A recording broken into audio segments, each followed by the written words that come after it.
So, Dr. David J. Lay, thank you so much for coming on the podcast. The timing of this was really perfect for me because I recently was a guest on a pretty big show that has a very conservative audience, and everyone was like, why did you agree to go? Like, you are walking into the lion's den. And for me, I think that's where we can kind of create the most changes when we have conversations with people that we don't necessarily align with, and hopefully in a nuanced way. But what I found was, and I by means obviously I'm no professional. All of my experience is either anecdotal or based off of me reading professional papers from people like yourself, and then just kind of regurgitating and saying, like, picking it apart as I saw it.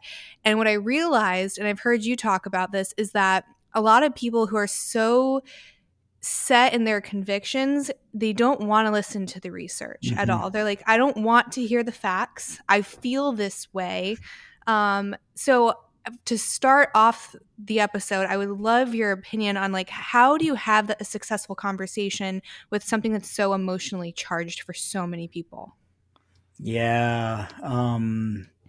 God, I'd be a fucking billionaire if I had the easy answer for that question, right? Oh my God. I mean, in today's world, I mean, that's the $1 zillion question. How do you have a conversation about politics, about race, about gender, about sex, about porn? I mean, it's wild that this weekend, over this week, during the Supreme Court hearings with, Ketanji Jackson, I guess, we were hearing about all of this hyperbole and panic about pornography and the need to punish, aggressively punish people who are caught watching, child sexual abuse material, which is an important issue. But these issues are so charged that it's difficult, and it's particularly difficult for me when people want to argue with me, and they pretend to use facts, or they think they're using facts, but really they're arguing from this place of emotions and fear and faith, not facts. And they find facts that support their beliefs, but they don't question them. That's, as a researcher, as a scholar, that's difficult, right? And your listeners, if they want, they can jump on YouTube and you can watch a video of me with Katie Couric. And so I was on Katie Couric's show when she had a talk show, and it was about pornography, and I kept talking about the research, and I kept kind of challenging some of her beliefs. And she, like, at one point, she hit herself in the head, and she said, if you talk about what the research shows one more time. But that's what I'm here for. Mm-hmm. I realized, though, after that, and it was one of the most painful media experiences I've ever had in my life. I mean, it was horrific. I walked off stage. I went to the hotel, and I got as drunk as I think I've ever been in my life. It was tough, but I realized that I needed to do better at the issue that you just raised. How do you talk to people that are coming from such a place of fear? And I realized that first, we need to give people permission to have these feelings. We need to, a lot of times, unfortunately, people in my field, sex therapist field, people that are sexually progressive, they can be awfully judgmental of people that are more sexually conservative. And I think we need to address that. I think we need to be more kind and compassionate. We need to recognize that people that grow up in a highly conservative religious or sexual community, um, are going to have a lot of fear and distrust of sex. Of course they are, because they've been taught that seeing a girl in school wearing a dress with spaghetti straps is going to inflame the boys with lust, such that the boys will engage in rape or out of control sexual behavior. They've been taught that having sex too much or liking sex too much will maybe make you gay, or make you have sex with animals, or make you have engage in sexual abuse of children. Mm-hmm. So they're terrified of sex. Mm-hmm. And we have to recognize that we have to connect with them there, and say, I believe that people can have, these sometimes frightening sexual desires and not act on them. I believe that talking about these things doesn't actually make them happen, because oftentimes there's this kind of mythical thinking that if you talk about something, it might happen. Like, look at sex education in schools, where they a lot of states, abstinence only. We're not going to talk about condom use, because then it would give the kids permission to use condoms and have sex, and we don't want them to have sex at all, so we're not going to talk about it. Right. But the reality is, not talking about things actually increases the likelihood of those things happen. Abstinence only states that have abstinence only education have higher rates of teen pregnancy and higher rates of STIs, and higher rates of lack of use of contraception or condoms during first sex, because Mm. the kids aren't ready for it, because they haven't talked about it. Mm-hmm.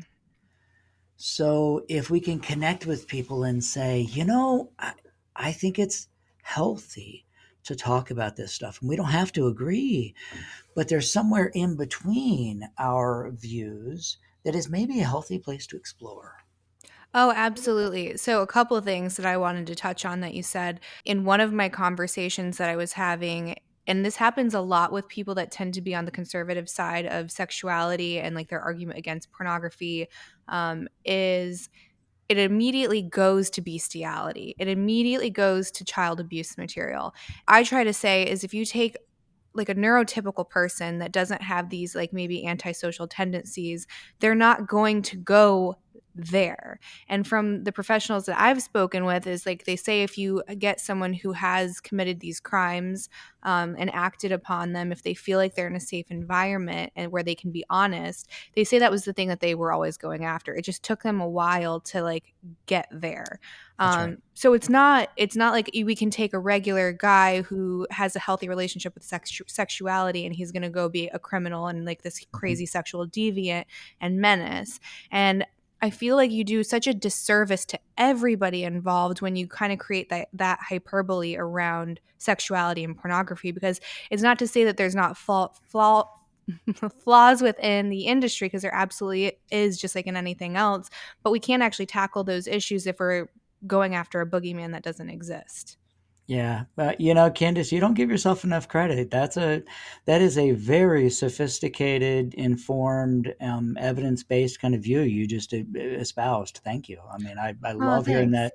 that. I love hearing you say that. I mean, yeah, I like to say, pornography is not a slippery slope coated in KY. You don't start at the top looking at Playboy and Hmm. end up at the bottom screwing sheep. Hmm. Um, if you end up looking at sheep porn, it probably exists. I'm sure I don't want to see it, but it probably is out there. Rule 34. Um, if you end up looking at sheep porn and that becomes your thing, it's because, like you said, that was actually an interest you always had. That an interesting thing happens though as people watch pornography. They become more accepting of sexual diversity in themselves and other people.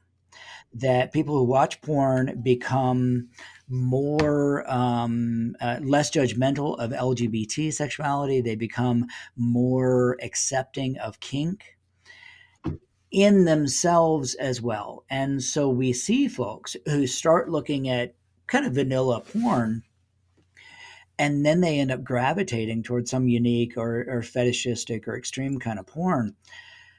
But they do so because lightning didn't strike when they watched the vanilla porn. Nothing bad happened. And so then they became less afraid Mm. and ashamed of those desires to maybe I'll look at fart porn. Oh, I never thought I would, but okay, maybe, right? And it's because that desire, that interest was always there, but they were ashamed of it.